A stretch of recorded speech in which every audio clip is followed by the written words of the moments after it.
Yemi ahwefo nyina adwuma makwaba eba United Television so. Your ship house abeka junction ewo enkran kase boss amufa so no so de amayen na dohwere bako da animu yede esomo yede aseda ma specials nsuo na bia akwa special drink na bi nso akwa ama this way chocolate drink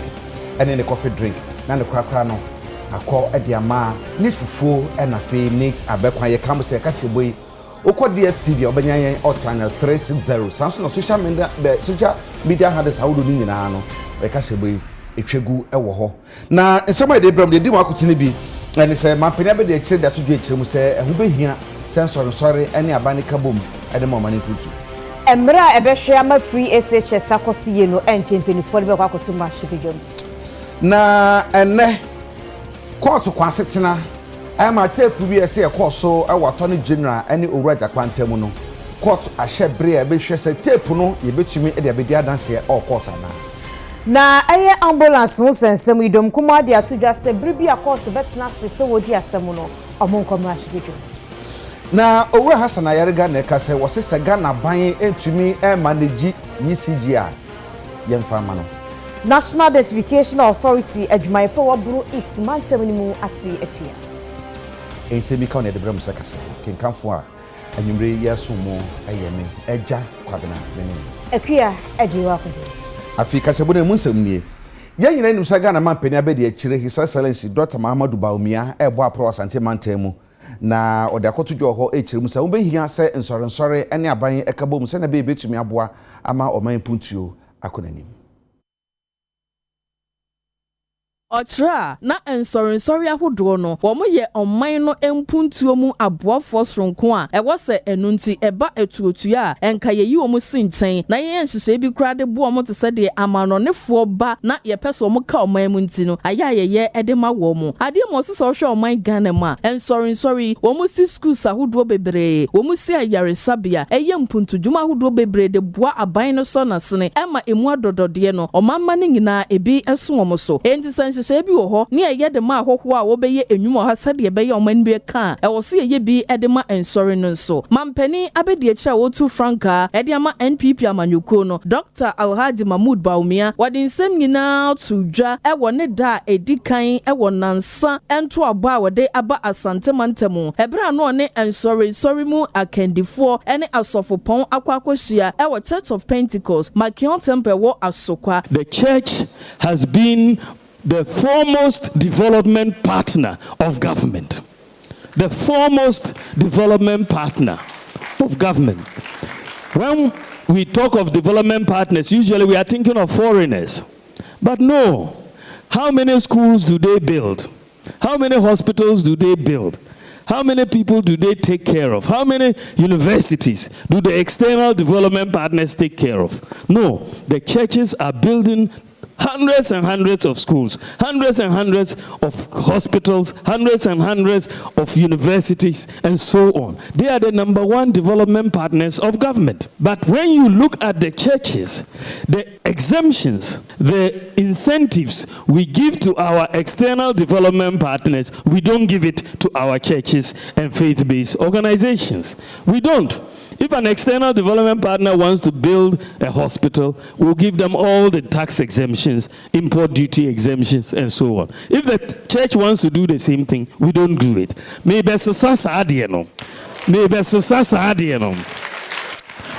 are going to flip it and make sure that the church gets the same incentives as we give to the external development partners to do work in Ghana. In our relationship with the churches, we want to find a way to get the churches to help us manage our schools. The churches have a lot of capacity, a lot of experience, but there's a lot of indiscipline creeping up in our schools. A lot of indiscipline. But I believe, sir, Yannick churches no yetnas kaboma will find a good way for the churches to come and help us in the management of the schools. The election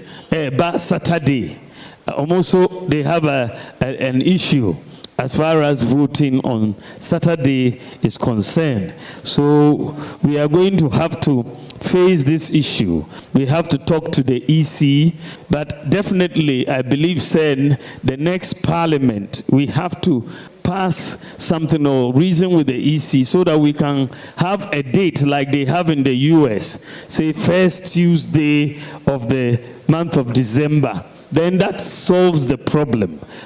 one time. Though we don't run into these problems. I think we need to change it. But we there are ceremony say, give unto Caesar what is due to Caesar, and give unto God what is due to God. And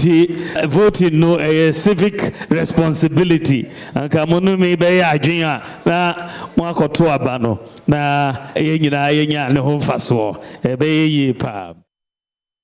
Edom dudu ewo ma shebedwo ma friends ntwofo hie mama mobile no deni onumanyafo Alexander Afenyo mark na kasa wode atudwa semra shebedwa no asetene toso miensa ewo afiwese mu nyakopo ya domo a omo ede emra a efa entoso school ye kwano ho ekwa kotudwom empenifo be obobo ho ahwe age atumza se ba no sade a aban bia ba obetwe so de free SHS no ebeye adwuma. The Minister of Education will present the free SHS bill to Parliament. You know, the Chapter 5 of the Constitution provides some aspirational indicatives. Those are not justiciable. But once by policy of government, an aspiration as envisaged by the Constitution is put into action, then to make it justiciable, you enact. In other words, there are provisions in the Constitution that you cannot enforce. You cannot claim rights to those provisions. The fact that they are there does not mean that you can apply to the court to enforce those rights. This free SHS bill, if we consider as a house, what that means is that it becomes mandatory for government to implement this. Unless it is repealed, no government would have the right to say, I am not going to enforce free SHS, because now there's a law. So if you fail, a citizen can apply to the court as his bona fide, and the court would exact justice in that citizen's favor. So that is the good news about this bill. You know, we are due for mid-year review. Our budget was passed in December, and the Constitution requires that the minister would have to come to Parliament if it wants to do any changes, variations, amendment, or wants to update the country on what has been done so far, and with something that we've been doing. So in this meeting, it is one key thing to be expected. I'm sure we should be able to receive the Minister of Finance to address us on this before end of July, but the exact date would come very soon. I would also urge civil society to remain vibrant, be proactive, and get onto the issues. For me, once issues are being addressed, issues of misgovernance, issues of lack of due diligence, issues that affect the public purse are being addressed in a manner that would help good governance, the better it is for all of us, because we can never be perfect.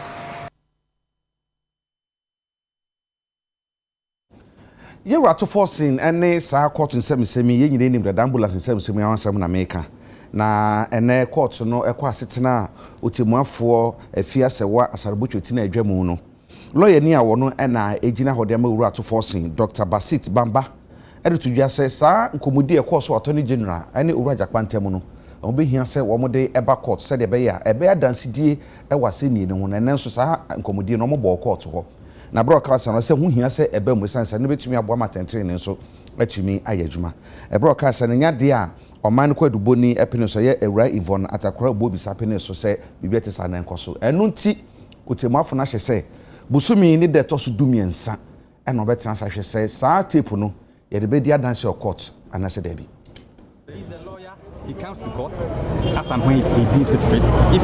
he thinks that on any day he needs to be in court, he will be in court. The AG sometimes comes to court, sometimes doesn't come to court. So as of today, it's not in court. But for the reason, leave it, and in the fullness of time, you know this decision he has taken. If you are conversant with the decision in Rafael Kubaji and Aka and others,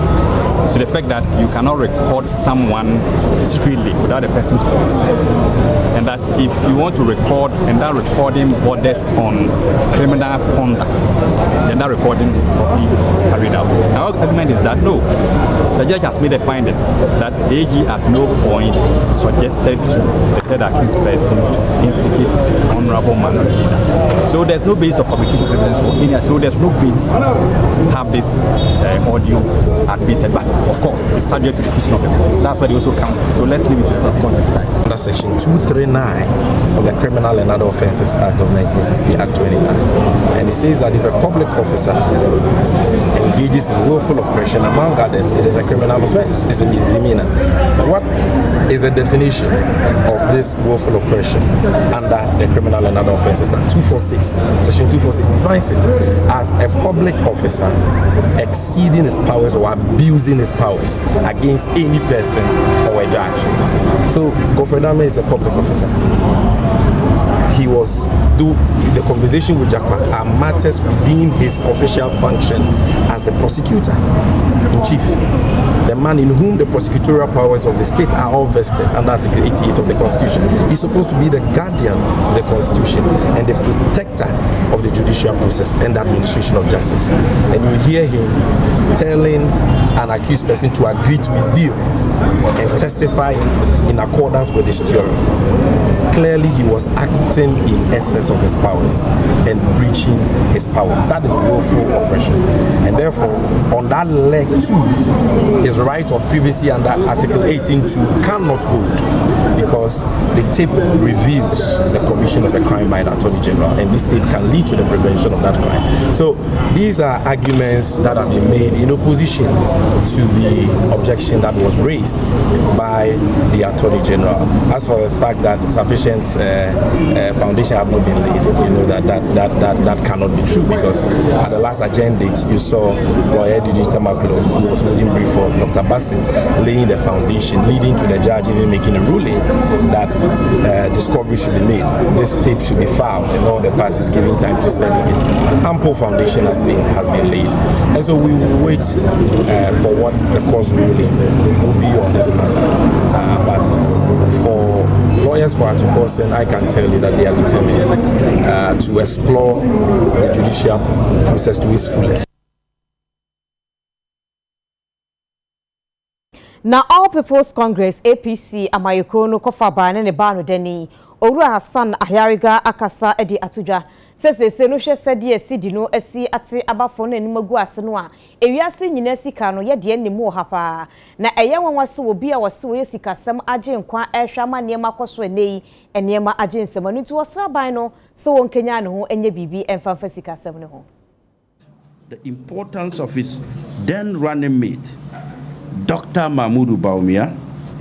and he said he was the person who helped Vice President Kufuor to stabilize the city, and hence his reason for making him the running mate, so that he will help manage the city when they win power. Today, they are in power. The city has become the worst currency under the so-called economic messiah, Dr. Bawumia. Ghanaian businessmen and women are becoming poorer against their counterparts in other countries due to the high rate of the depreciation of the Ghana cedi. The government of Ghana loses over 10 billion Ghana cedis due to the cedi depreciation. I don't know how many of you have changed dollars recently, or euro, or pound, but no one can dispute the fact that the Bawumia-led economic management team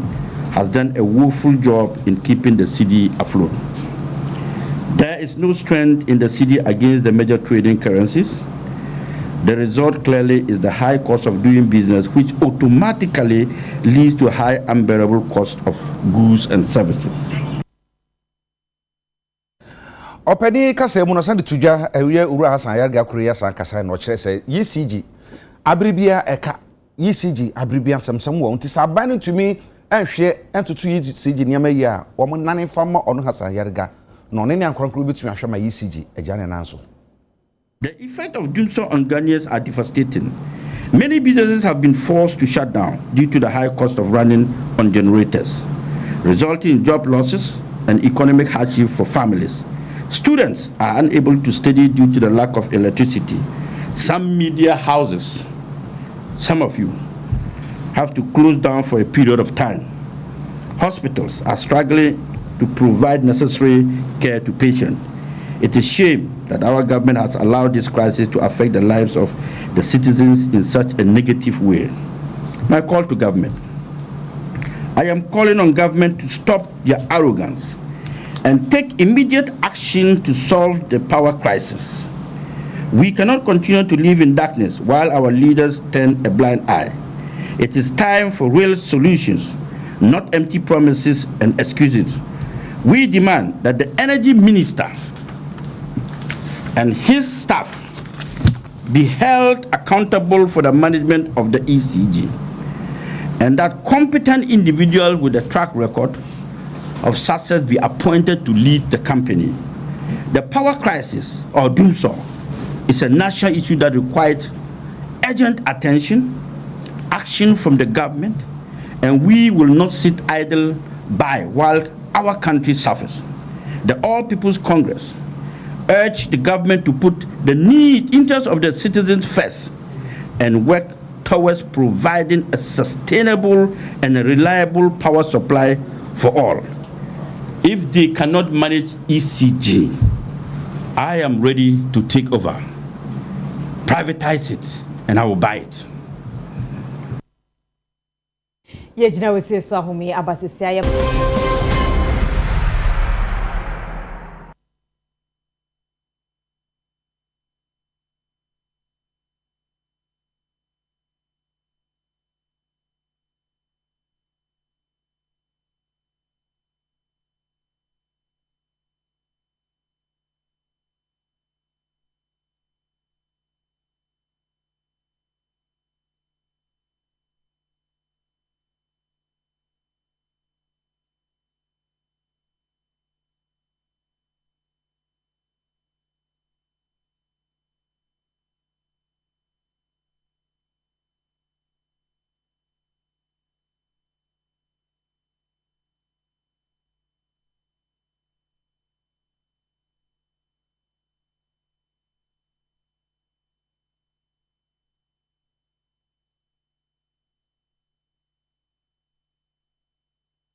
Ewi ade mama edama se munya bretwen ma yakoto nkraya be kasebo no yeto aso. National Identification Authority meche wono mo eye Ghana card no mu adwumayefo sese omo ate atua ewo Bunu East Mantem no mo hyase enra a eno ye June de to sudu omo nsem nyanda ne se ekwan empenifo fa so ne omo edi no enkoyie enti no mo akọ atuate mu no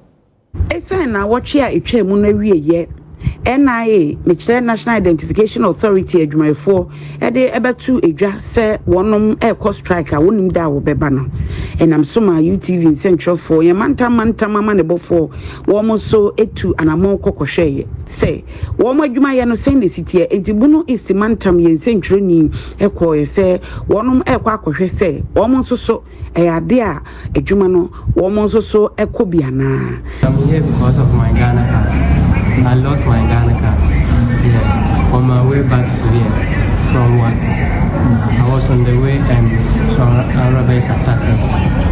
When they attacked us, the Ghana card was in my wallet, so they took it. They took the wallet with them and I want to apply for university forms and they are requesting for the Ghana card number. So that's why I'm here to replace it. I'm confused of what to do because going back, the way they struggled to get this money for me, and when I came, they are not there. I'm very, very confused. Right now, if they can just get me some money to go back, I'll be very, very happy. Yeah, if they can get me. But it's not easy to get government money to like that.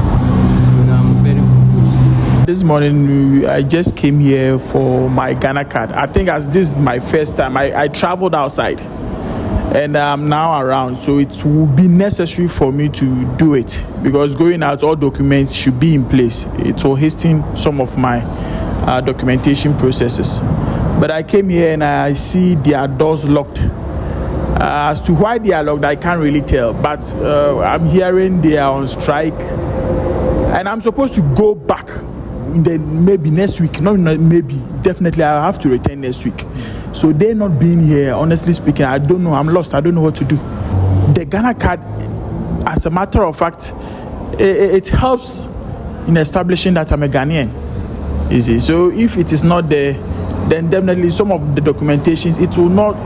will not just take time, but it will not even complete. I believe I can't really blame them much. I know they also have grievances as well. I'm praying that government or whoever is responsible should, dialogue with them, sort them out so that they can come and work as quickly as possible. This is quite depressing for me because I was expecting to see their doors open so that they can aid in whatever that I'm looking for. Because I feel like they are a department that has been established in the national whatever that it is that needs to help our distant needs. But if it's gonna be like that, then I feel like it's a big disappointment, not just to the nation but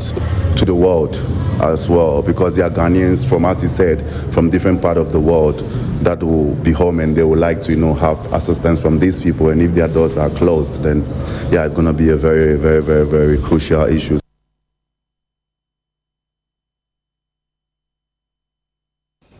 Sasa mkriya nti mumekwa tifido mantem na ye ne anamusini Abdul Rashid eni ko mbisa sha wonso te na Abdul Sotemenka majwe mejo so penyi na te sen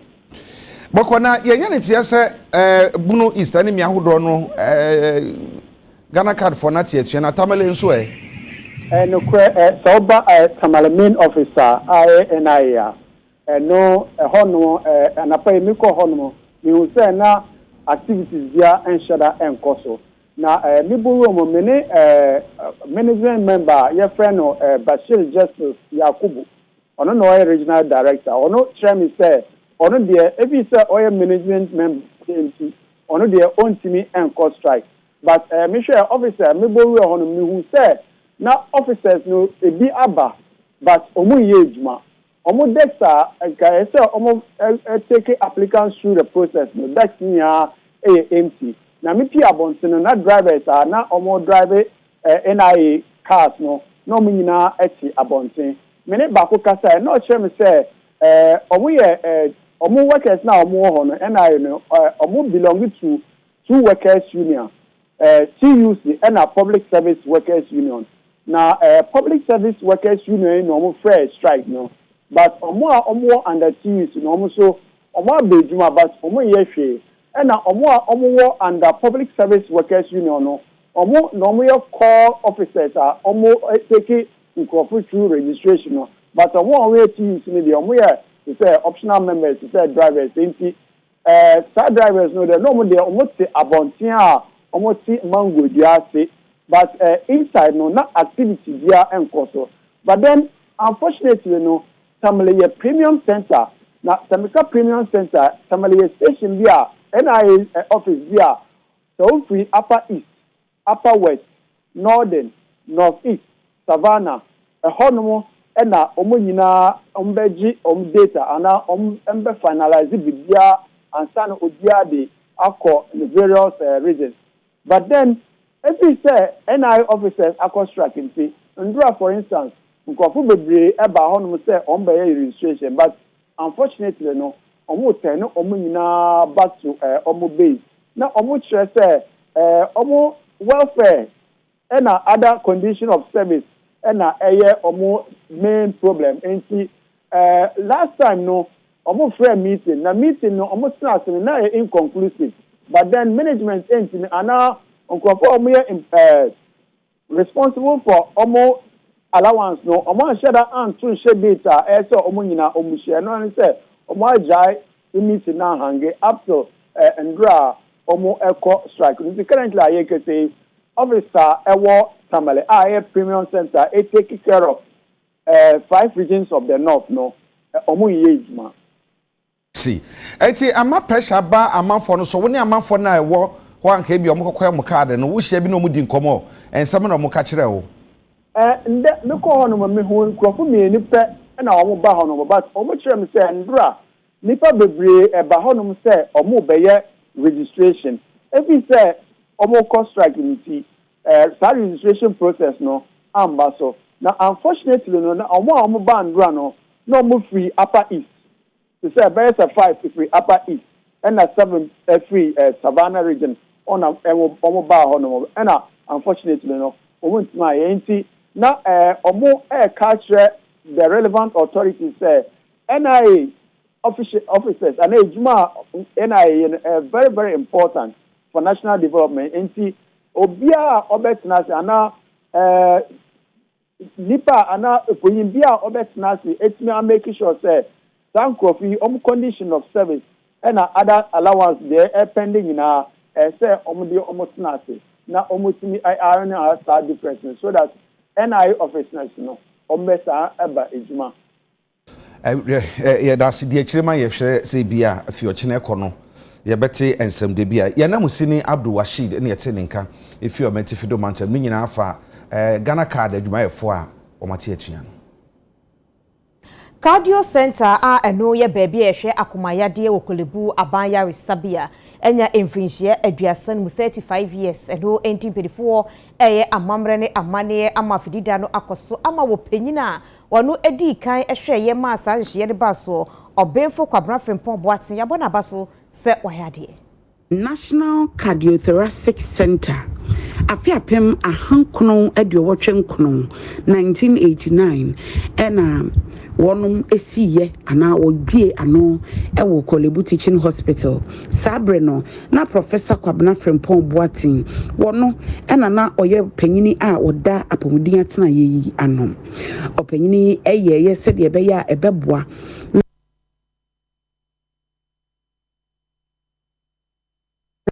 eno nam so ama wo kire say free center eba ye no enipa a watimi aye wa akoma ho adwuma eye empim dumiensa ha nan ne adunum baako 13451 akoma surgery wonum aye eno enam so ama ne ya ye kase wo manya mfinhie aduasa enum 35 years wo hye ho efa enam so ema wa ye hunyini anasa statue a ye Professor Kwabena Frempon Boatin ono ni mfonyini ena omudi yes awuni ya eno esi ho ene director of the National Cardiothoracic Center we Dr. Eko Entua Mensa or Professor Frempon Boatin abaso ewo ekwan ofa so ma center ba ye na wadi mu akotena ebesi se ye kase 35 years in the history of any institution is no mean achievement. It marks the full closure of a generation. and the start of a new one. For us at the Cardio Center, it is a time to reflect on our service to the nation and beyond. It offers us an opportunity to review our existence, our performance, and our impact on the society, as well as examine how far we have gone to shape the landscape for the treatment of cardiothoracic diseases in Ghana and the entire West African sub-region. The theme for the celebration, Cardio at 35, a legacy of excellence, a future of perfection, has been carefully chosen by management and staff of the center. In times like this, it is important for us to give honor to whom it is due. The highlight of this celebration is to pay tribute to the founder and first director of the National Cardiothoracic Center, also considered as the father of modern cardiothoracic surgery in Ghana. He is in the person of Professor Kwabena Frimpong Boateng, a household name. I was going through the history. From the brochure is portrayed that I wrote it. And most of it is from a book that I wrote. But there was something there which is not right, and I need to correct it. Page 27, it is said, when Frimpong Boateng retired from Korebu, I was not allowed to retire, I was sacked. I got a letter from the Minister for Health that I had been dismissed and that I should not enter that center any longer. And for 13 years, this will be the first time that I'm entering the cardio center. Just to say the truth, I mean, I'm not trying to remind you of bad things, but just to correct the history that is written there.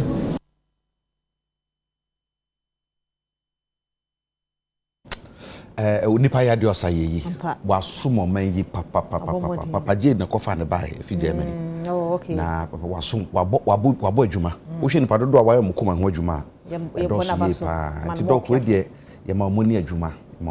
pa. O so ye sake no so be ni nyina ka brabo no bi. Ye nyina wo su ne ntwa ho koto nka e ba kasabo ne e beto aso. Ya ma ye ho akwaba ye to akase ebo ne so. Yebeko na sebe dwom ne ye ne nua Emmanuel Akole na musini e wo ho na di nkoma kakra ade afa na parliament kwa asetena no ensema hodo wo mu di ho ebobo yima majoe ye nua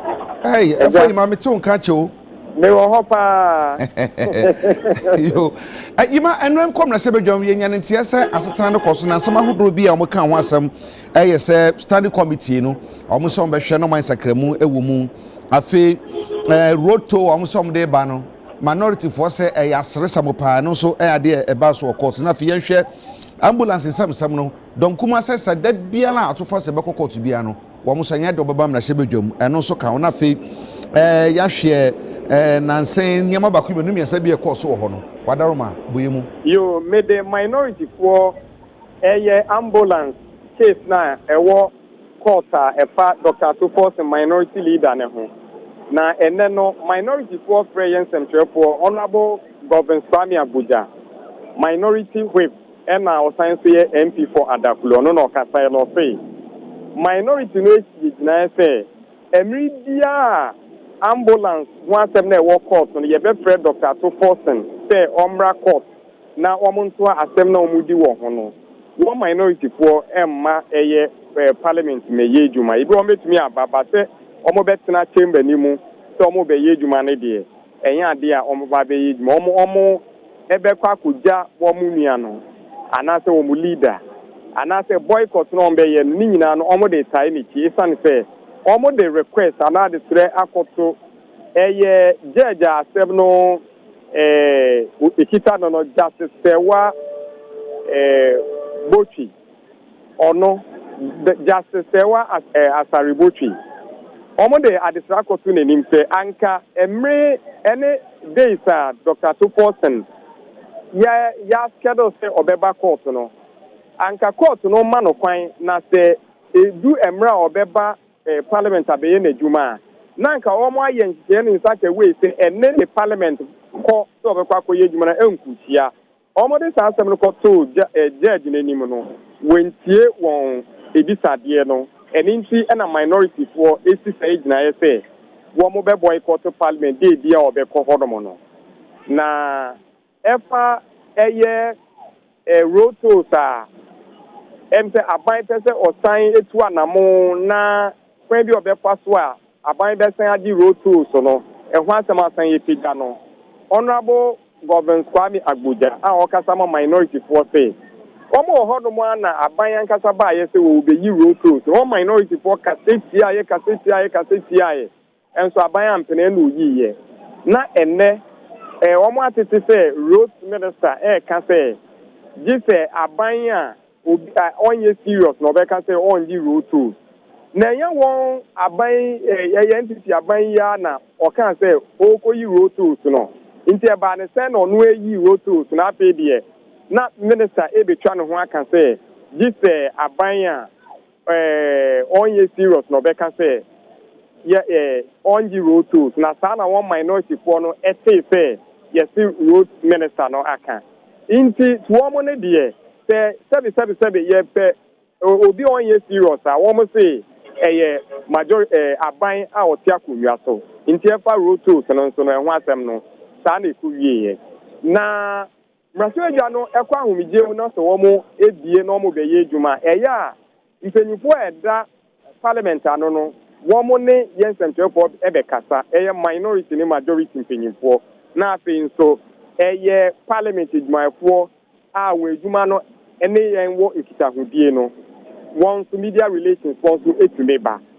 na ene no Dr. Tupos ne ntumi ambassador adwumedie no esan court asem nti ono wa penyo marking sonko a ena one yen ebe kasa ye na ne kasa mu no eno okire mu se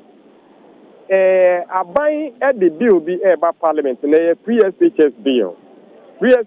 no mo de ba no se ebedu parliament no mo ye ho adwuma wie na president ne fasha ase na ebeye act ana law a ne botae de say ebe ma pre-SHS policy no aban de aba no aban fufuo bi a bebe bia no ebeye obligatory ana say mandatory ana say ohye say aban fufuo no ebe koso na pre-SHS no wa hwese obe implement na ye adwuma na ade ebe boa oman ni bebre na ma ehumesua any youth no bebre tumi akosu akodu enimpa osan su tie mu say those ahudo bebre ohonom a third meeting yi o mehwa ye hu adwuma ba ko to say presidential transition bill no say eba no mo ye hu adwuma wi a ye beto abaye party bi a obedi nkunim no na ono na obe form next government na aban dada no e was say o hand over ema no 7 January 2025 na eno nso no ehomra wo hono mo bibi sa nso ebeba affirmative action bill na gender equality bill ni nyina ye bills ahodo a ebeba parliament na wo mo aye ehun ejuma na me speaker of parliament nso enne na sojafo no ebetena ase no omo cheye pansa na omo sha ase e wo so omo ba 10 nso omo be sha ase dey 3 o'clock na speaker betena ase na o de ne nsem etu je ma wa akwa aba so omo asan aba no e na o chebu se o de ne ni hwe omo eyi se ne aye yen amayo sem no ekọ na political scene na ohu signal any signs ahudu obi a dangerous pa ema yen democracy no eninti no otu anamo say parliament ebeye nhye bi anase adwuma omo de adwumedie bi ba parliament be sia institutions say National Media Commission Commission on National Commission on Civic Education NCC and happen to Electoral Commission and kasa about one way adwuma nyina eche won sa no enye won ko na mo political parties ahudu ewo omeyi mo no sa engagement no won so parliament beto and staff prewon happen to council of state and happen to presidency so parliament beto and staff no mo abetena se ato again afa ne be bia ekoso a say anhwe yi December 7th election no any say ye beto abane wie no niema ebe si wo mai mo no wan hwe de democracy no ebe ko etire na obi say eya otumi hu say ye beto aba na ye deploy soldier for military personnel dia akofo ye be register announced vote transfer kra na ebi wa na ye di soldier for ko si de bi emra no ma kwan say eda ye to aba ye di soldier for ebe ko polling station voting center o si ye no emra ma ho kwa iti amra enye inti no sa police soldier for you don't call polling stations polling centers no ade a enyinti no was say mpanyifo a small soldier for ma won ko ho no so mu jai etwa so na omu jai saa ne ma all right nti ubisa me nema a court so parliament na kakra metumi abobo so ama UTD tie eno no ye da se papa yima ye da se bebre ye na musini yima na koli na ye te ne ka film mahye bedwam no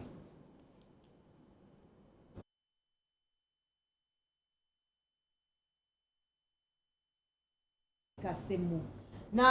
na efiada no na ye kabo mu eduanua se ebeboa ma atenaye afa ne ntuma pefra enti hwehwe a eno ewo apoye mantemu kwawu East Mexico Assembly nim na Consolidated Bank Ghana for edua enua be empimienu 2000 se emoa atenaye ene enema be yebunu Jumadi nam so twetwe nananom atena nkonya ene omanfo nyina ma won beboaye ma Consolidated Bank Ghana won mutimi dua nnua be se empemienu ewo asase no eka no be se aduonum so we nyina ekoso wokawum praye so abra wokasa jumadi yi ekoso no Managing Director of the Consolidated Bank Ghana Ora Daniel Wilson Ado echechiri mu won madwempo etechiri ene de wo hwe animu se Go Green Initiative no baby a ebetimi akọ ababedru yeah CBG and the Forestry Commission yes said yes be na ebetimi di aboa enti and say na ebedua across the country 60,000 trees in the next 2 years na sa trees yeah the Forestry Commission you be maintaining trees no I said they will grow and we'll keep remember regular updates as we go along na money are partners or ejima ye na say na ya starting munyida mo so beboa other organizations beboa na ye nyina ya restore your forest lands no enwechi no manager owo Emprayeso Forestry Division eyo Orani Kwei Kusachin opanyin so editudwa say sa Green Ghana project ya omu ye fi se ofiti ase no ohawo a wonom ewo ene hyehyɛ ya ahodo bi se be ya ye betimi ama enua a womu adua mpo aka no eno eye laborers a womu ebehwɛ na womu edu ani adi sa enua ye chi no eno ne won haw kese afi nso de ye de ahoden no kese na base edua wo kwayem because ye hwɛ emonten so a sebi ensore ni schools on beji bidua e nyina no omon sase no ayeden esa enti kwaye no so kwan bebre wo ma bebre ahoden kofoma o se eboa na eduadua na kwaye no timifa ne ntumapa efra the edua of forest mu no more or less challenge physical say ye liba se obenya nipa de o ma ba kwaye ni ye ne akuakuo ne nyuma nsore ne kasa ombe ye say okay ye baba but ebedu say ye baba bedua no omba ba kono mu say adwuma ne din na efana from bioma omumba enti ya na labor challenges na ekoyesu kasi ne kwakro mu na kwawu abene akwamu hene nana odame anson ono so hye bo se nana no matena nkonwa won matu won asi wo se wobeboa ama saa enuadua yi ene se ebeka ama ye kwaye mu ayebunu no wo mu ebeta akiri yani so adi hu kese pa ne se enuadua bi se ebeba na timi ama ye kwaye no ene yensa ase no ejina se ne daache enchirima ehun nchiri wo nti yani so adi hu kese pa emayen na nananoma ye wo ha ye kwawu ye abenene ne mpotem ye de enhyehyeye agukwan mu ye ne di kan eja hyehye omo hibidie ene chenso operators omu nyina no ya titikuo a saa dwumadie kese ye ekoso abreni abrebia nananom ebitu anamon de yankasa ye ni ahwe sene ebeya saa dwumawe no ebetima gina